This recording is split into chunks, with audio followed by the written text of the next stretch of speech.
let us discuss the purpose of life. This is the most important topic that we could ever discuss, that should put everything that we do into perspective. That requires many questions, and we would hope for rational answers. We don't know, that means we can be in the position of agnosticism, the general acceptance that we don't know, and the agnostic approach is that we cannot know. But I'm going to take the approach that we certainly can know. So how we can move from a general sense of agnosticism to a serious spiritual commitment. Obviously, from my appearance, I represent a spiritual tradition. So I'm going to be talking ultimately in spiritual terms, but I want to approach this in a rational manner, not a dogmatic manner. Agnosticism is based on the presumption that we can never really understand anything fully, and on a spiritual path requires spiritual commitment based on the assumption or understanding that beyond normal sphere of knowledge, that which is acquired through seeing, touching, hearing, smelling, tasting, feeling, through our senses, and digesting all this and making speculations upon this with our mind, there is a level of sublime consciousness that can be approached by a spiritual path. Now, when we say spiritual, a lot of people get turned off right away, or even more so by the word religious. Many people who consider themselves to be rational get turned off by this. But I want to approach this in a rational way, respecting the intelligence of people who are intelligent enough to make such inquiries into the purpose of life. Obviously, I'm not going to say, well, the purpose of life is to make lots of money. We wouldn't need a big discussion if that was the conclusion. There might be a big discussion how to make lots of money, but that the goal of life is to make lots of money, I'm not going to discuss. Although possibly in the modern age, people who are in the garb of spiritualists, they do teach such things, but such people are not real spiritualists at all. So we're going to discuss the purpose of life in a rational, intelligent way for people who are serious to understand this subject and who have higher aspirations than simply earning money, having a so-called good time, mindless living. So I'm going to discuss this in terms of the spiritual tradition, the Vaishnava tradition, to which I have been committed for the last 37 years. But I'm not going to do so in a dogmatic way or ask anyone to accept anything out of blind faith. We want to respect the intelligence of any person who is intelligent enough to make such inquiries. Of course, there are many intelligent people in the world who don't make such inquiries, who are using their intelligence for making more and more machines, technological objects, like the technology by which you're able to hear this amplified and to see this broadcast on the internet. So there are certainly many intelligent people in the world, but most people are simply using their intelligence without having considered the really most important question of, well, what is everything all about anyway? We live in an age in which people are rushing without thinking, where are we going? We're so busy making more things and earning more money or just trying to make ends meet, that why we're doing what we're doing we never stop to consider. It's a herd mentality, that because everyone else lives life in a certain way, we also do. But real intelligence means to sit quietly, consider, contemplate it, and consider where have we come from, where are we going to, what is everything all about anyway, rather than just living without any clearly defined purpose or program and just going on in the way that everyone does so without thinking. So we congratulate people who are interested in finding out or inquiring into the sublime purpose of life. I'm going to quote from Bhagavad Gita. Now you may think, well, that's dogmatic. But it's not, because you can judge for yourself. That this is a statement which anyone can ascertain without it being a religious dogmatic statement. The statement is, Manushanang sahasreshu kaschid yatati siddhiye. Out of thousands of persons, maybe only one person will be interested in spiritual perfection. So that's at the best of times, and what to speak of in our modern, highly materialistic age.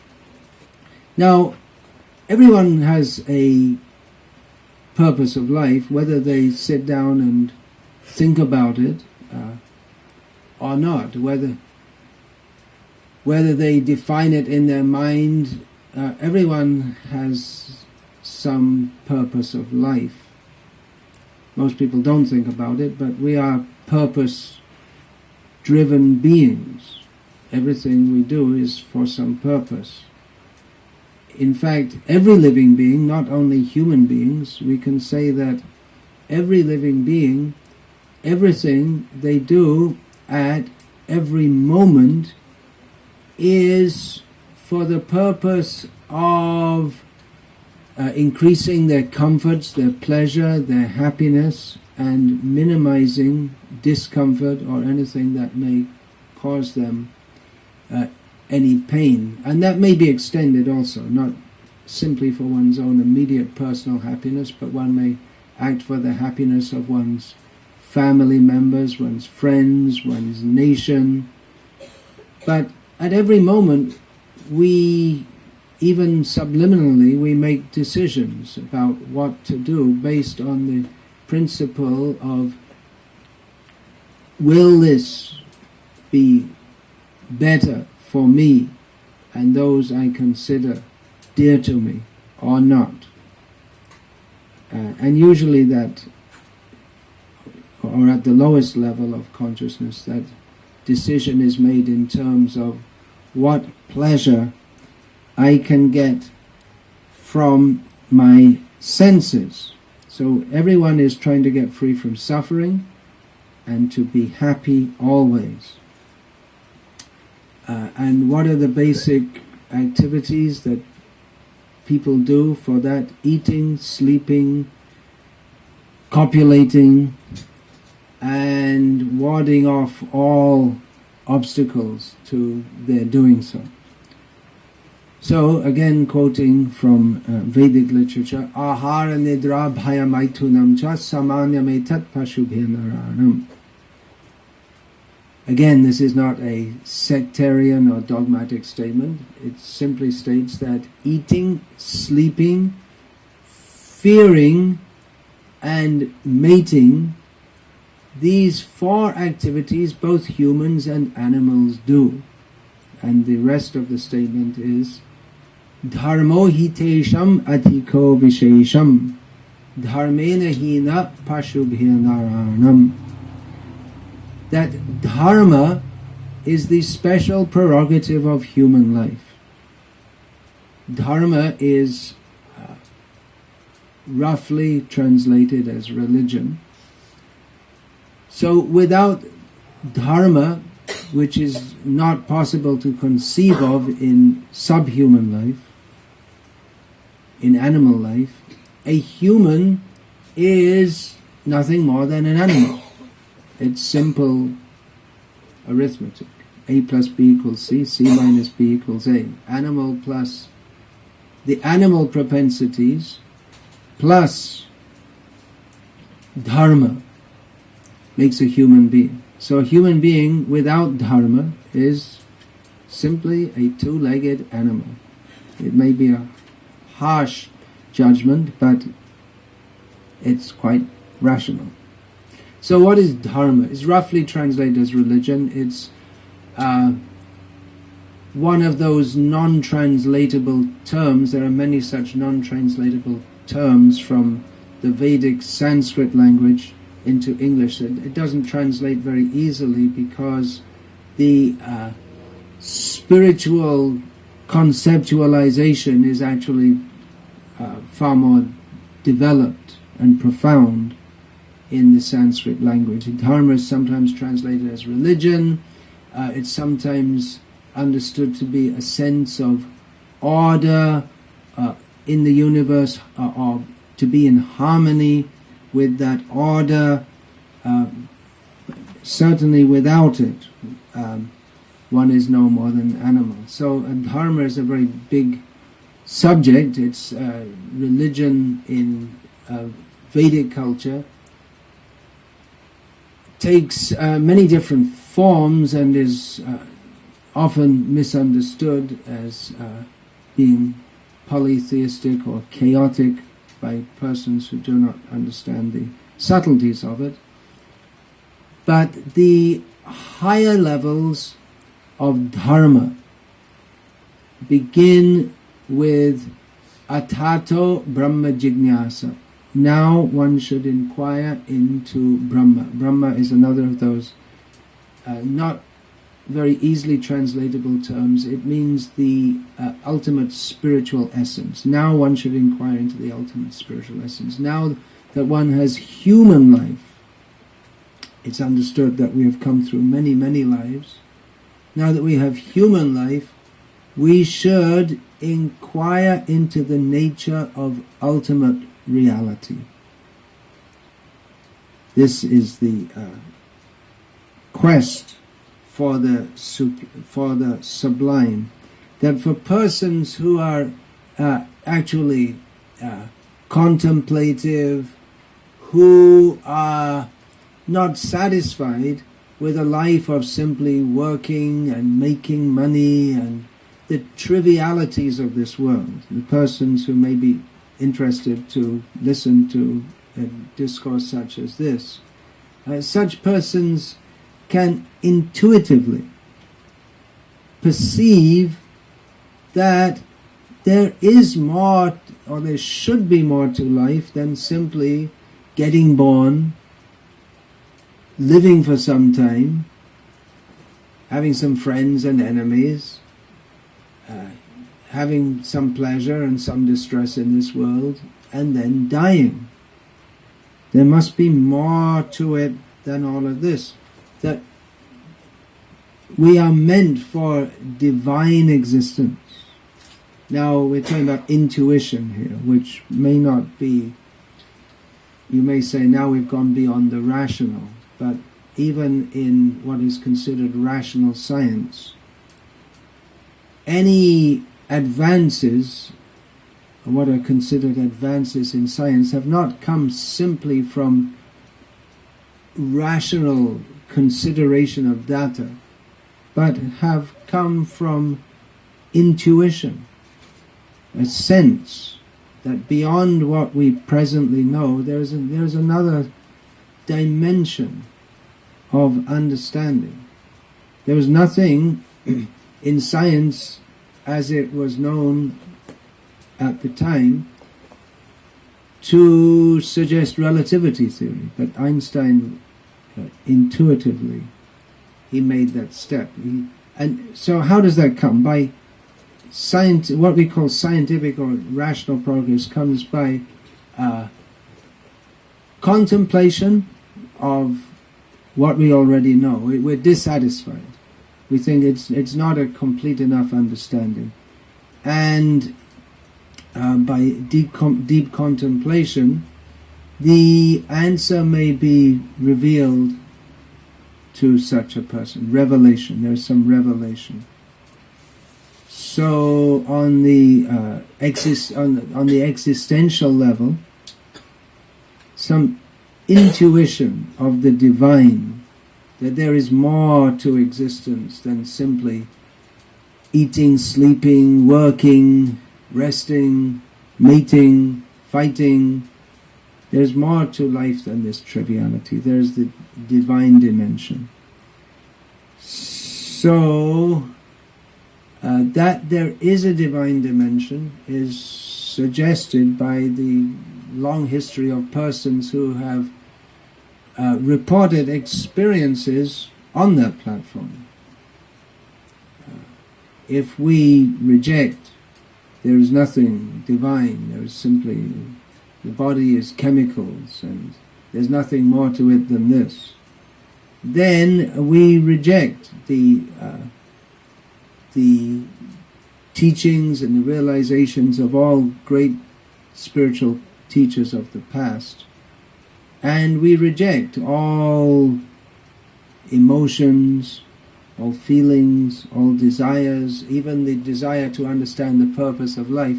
We reject this as simply being some chemical transformations within the brain. So, although we may not be able to prove the spiritual dimension according to material science, does not mean that it does not exist. In fact, the very nature of a spiritual dimension is, by very definition, not definable in material terms. If we say we can't understand spirit, we never measured a spirit, or we never saw, tasted, heard, smell, or touched spirit with our material senses, well, that's to be expected, because spirit, by its very definition, is non-material. So later, in another session, I'd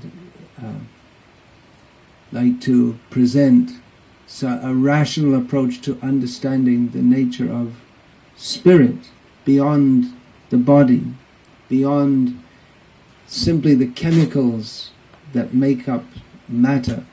But as that is, will take some time, I'll leave that for another session.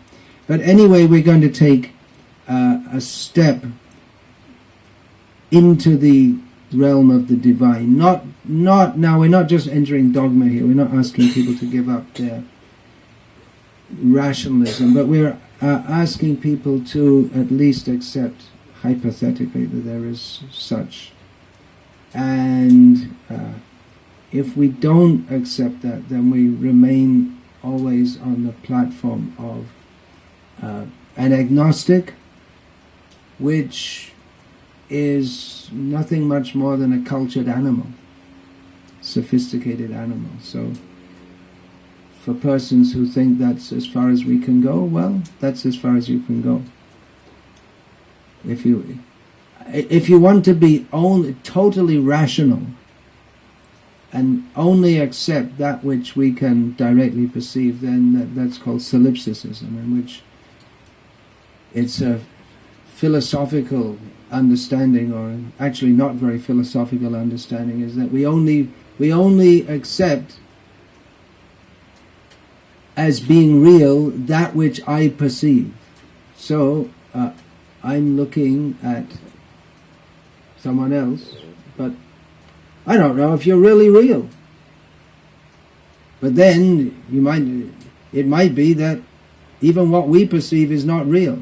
So we come to absurd positions in which if we want to accept only what we can perceive as being real, then we come to a position of absurdity which is totally unpragmatic.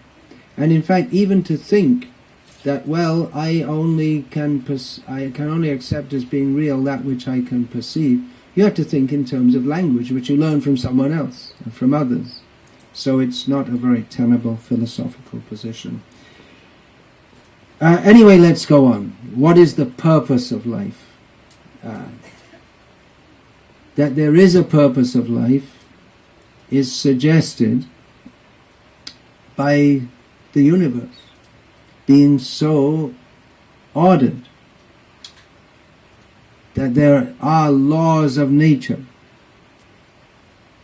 that we can analyze the universe in scientific terms, suggests that that there is a purpose of life.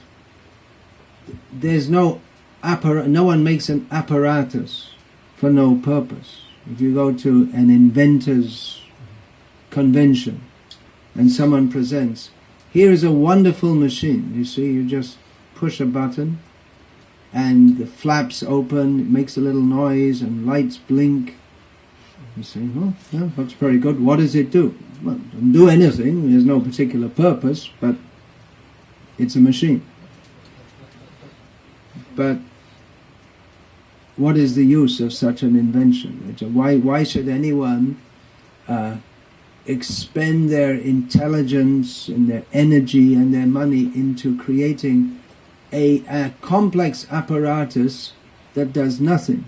It has no particular function. It may do something, but it has no particular function. So the fact that the universe is so superbly ordered and so finely ordered that we as humans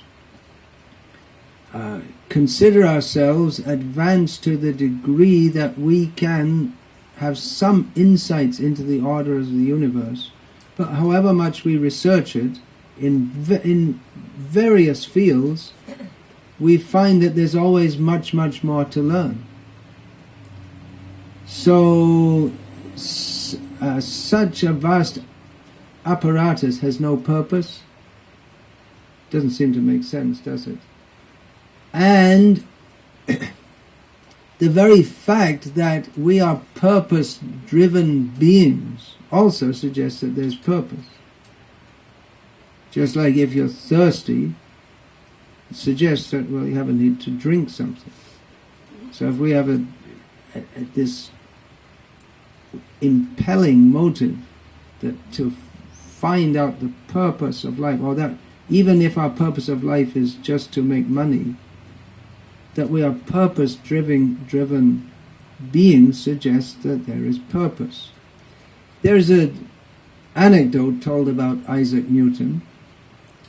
I don't know if it's true or not, but I've heard it many times. But whether it's true or not, this anecdote serves a purpose. That Isaac Newton, being a theist, also had an agnostic friend. So once the agnostic friend of Isaac Newton visited Sir Isaac's home and saw therein an apparatus of a moving model of the universe as it was understood at that time. So turn the handle and all the planets started to move, and the friend was very impressed. That was cutting edge stuff at the time. Well, that was ahead of the times at the time. So then the friend asked Sir Isaac that, wow, this is remarkable. Did you make this or someone else made it? Who made it? And Sir I said, well, no one made it. It's just happens to be there. And his friend said, come on, what are you talking about? Who made it? He said, no, I made it. Just happens to be there. I just came into my lab one day and just happens to be there. Well, someone must have put it there. Someone must have made it. Sir Isaac said, yeah, well, surely someone must have made it, but this is only a very crude model of the universe, and you don't accept that the real universe has a maker. So in this way he exposed. Sir Isaac exposed the agnostic as his theory of that there is no, that we cannot know if there is any maker or controller of the universe. He exposed the theory. Now, here, my dear friends, is a cheap Casio watch with only half a strap, because I find it convenient to put it like that and I can see it. Whereas if the whole strap's there, it doesn't sit nicely like that. So it's a purpose or modified design. See, I took one half the strap off. Okay, this is a Casio watch. Now, it's quite complex, somewhat complex. I wouldn't know how to make one. It's not nearly as complex as the universe. But if I was to propound that it came into being out of nothing, or that just there was a big storm, Isaac going on at the time, and there were some bits and pieces of plastic lying in the yard and some bits and pieces of iron filings, and when the storm was over, here we go. Casio watch with only half a strap. Just like that. Exactly to the point. Just exactly according to my need. Well, if I claimed that, probably the Casio company would sue me. But it's an absurd claim that this little watch can come into being without a lot of effort. Now, if we think what effort goes into making this, and someone had to design it, and then even the quality of steel and plastic, different kinds of plastic. There's one kind of plastic on the face, another kind of plastic on the strap. So all the different components required a lot of research, and then the exact design, and then extracting the iron ore, discovering where it is, extracting it, making such a watch, marketing it, fixing a price so that it will sell well, but the company makes enough profit, and all this. So much intelligence goes into something which is, we just take it as an everyday artifact. Just, we don't think twice about it. It's some little watch, and okay, what's the time? Time to finish this lecture. So, if we say that, or if we can understand that even this little watch, which is quite complex to the layman, cannot come into being simply by chance. It requires much intelligence and much effort to do so. Then how can we accept that the universe comes into being by chance? It's not a very good hypothesis. A much better hypothesis is that it is purpose built by a designer.